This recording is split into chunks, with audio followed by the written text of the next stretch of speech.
जनता सेना गुजरात की ओर से एक गंभीर जनसुरक्षा के मुद्दे को लेकर अहमदाबाद के सारंगपुर क्षेत्र में आगामी कार्यक्रम की घोषणा की गई है। सारंगपुर स्थित बाबा साहेब अम्बेडकर की प्रतिमा के पास बनी पानी की टंकी बेहद जर्जर अवस्था में है और कभी भी गिरने का खतरा बना हुआ है। जनता सेना गुजरात ने प्रशासन को कई बार इस टंकी को हटाने के लिए चेताया है, लेकिन कोई ठोस कदम नहीं उठाया गया। अब स्थिति को देखते हुए संगठन ने संबंधित अधिकारियों को ज्ञापन सौंपा।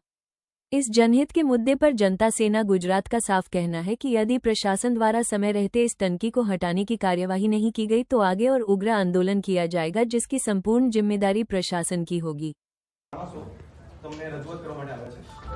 રજૂઆતમાં એવું છે કે વડોદરાની અંદર જે ગંભીરા બ્રિજ તૂટ્યો એની પહેલા લોકોએ સ્થાનિકોએ આગેવાનોએ લેખિત મૌખિક રજૂઆત કરી હતી ઘણા લાંબા સમય પહેલા અને વારંવાર ફક્ત ને ફક્ત તંત્રની બેદરકારીના કારણે નિર્દોષ લોકોના જીવ ગયા। કદાચ આકસ્મિક બનાવ બન્યો હોય તો આપણને સમજણ પણ પડે, પણ તંત્રની બેદરકારીના કારણે જાડી ચામડીના કારણે લોકો મરી ગયા। સરકાર 4 લાખ 5 લાખ આપીને કોઈના જીવનનો સોદો ના કરે। ગુજરાતમાં અવારનવાર લાઈક રાજકોટનો ટીઆરપી કાંડ ગણો, રણીકાંડ ગણો, ઘટનાઓ બનતી રહે છે। સરકાર પૈસા આપે, લોકો ભૂલી જાય, પાછા કઈ નવી ઘટના બને। આપણા અમદાવાદ વિસ્તારમાં સમસ્ત દલિત સમાજ તથા અન્ય સમાજનું જે આસ્થાનું કેન્દ્ર કહેવાય ડોક્ટર બાબા સાહેબ આંબેડકરનું જે પ્રતિમા આવેલી છે સારંગપુર ખાતે, ત્યાં પાછળ પાણીની ટાંકી છે। સારંગપુર આપણે કાલુપુરથી આગળ જે દાણાપીઠની ઓફિસ છે ત્યાંથી હાર્ડલી 1-1.5 કિલોમીટર દૂર જ છે જે આપણી હેડ ઓફિસ છે ત્યાં। અત્યારે હાલમાં પાણી ત્યાંથી અન્ય એરિયામાં સપ્લાય થાય છે।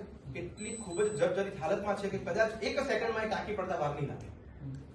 અગાઉ વારંવાર એવું નથી કે 5 દિવસ પહેલા 10 વર્ષથી આ લોકોને મૌખિક અને લિખિત રજૂઆત આગેવાનો દ્વારા કરી। લાસ્ટમાં હું પોતે ત્યાં મુવમેન્ટ કરી હતી, મેયરને મળ્યો, ડીવાયએમસી ને મળ્યા અને કમિશનર સાહેબને પણ રજૂઆત કરેલી છે ઇનવર્ડ થકી। એમને કઈ ધ્યાન લીધું નહીં। હું ખાલી તમને થોડા વિડીયો બતાવી દઉં એમના, એક વિડીયો ફટાફટ બતાવી દઉં સાહેબને કે એકચ્યુઅલી પરિસ્થિતિ કેવી રીતે તમારા ધ્યાને આવે। તમે જોશો તમને આઈડિયા જશે કે આટલી ગંભીર બેદરકારી આઈએએસ અધિકારી છે ને કમિશનર સાહેબ તો એમને કેવી રીતે દાખવી શકે। જીએસટી વાળો પણ બધા આપી તો જીએસટી ની દિવસો કેટલા ગમે ત્યારે પડે એવું છે। એક આઈએએસ ઓફિસર હોવા છતાં પણ જો આપણે આવી બેદરકારી રાખતા હોય સાહેબ તો એ લોકો છે અમે કંટાળી ગયા છે। એટલે તમને રજૂઆત કરવા માટે આવ્યા છે કે તાત્કાલિક એને વેરિફિકેશન કરાવો। જે રોડ રસ્તો જાય છે ત્યાંથી જો પડી તો અવાર જવર કરનાર લોકો ઉપર પડશે, તો કોઈ મરે નહીં એના માટે આખો રોડને અલગ રીતે ડાયવર્ટ કરો। તાત્કાલિક ધોરણે આને તોડી પાડો અને અલ્ટરનેટ જે પાણી સપ્લાય થાય છે કરો। આવું તમને કહેવા માટે આવ્યા છીએ। કારણ કમિશનરે સાંભળ્યું નહીં, ડીવાયએમસી સાંભળ્યું નહીં, મેયર મેડમે ના સાંભળ્યું, આખરે જિલ્લાના વડા તમે છો।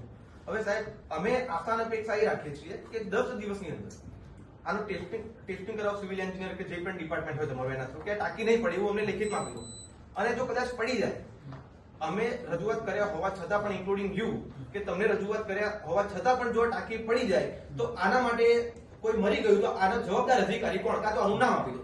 અમે 10 દિવસ રાહ જોઈએ અને છતાં પણ સર જો આપ અમને આનો આન્સર નહીં આપો તો મજબૂરીમાં અમારી જોડે આખરે કોઈ ઓપ્શન ના રહેતા કલેક્ટર ઓફિસે તાળાબંધીનો કાર્યક્રમ આપીશું જેમાં 5000 લોકો ગુજરાતભરમાંથી નથી આવતા। આ બાબતે સર આપનું શું કહેવું છે? મને રજૂઆત આજે મળી છે, ઓકે, એને હું તપાસણી કરાવી લઈશું અને જેની હસ્તકમાં કામગીરી આપતી હોય એને જાણ કરશું કામગીરી કરવા માટે।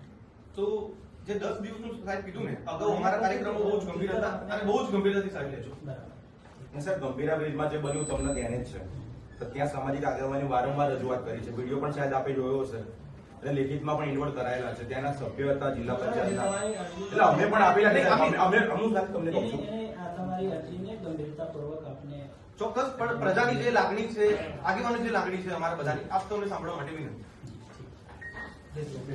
બસ સાહેબ, કલ્પેશભાઈ જે રજૂઆત કરી આપણી એ રજૂઆત છે કે ગંભીરા બ્રિજ જેવો ગંભીરતાથી લેજો। બિલકુલ ગંભીરતાપૂર્વક આ લેશું।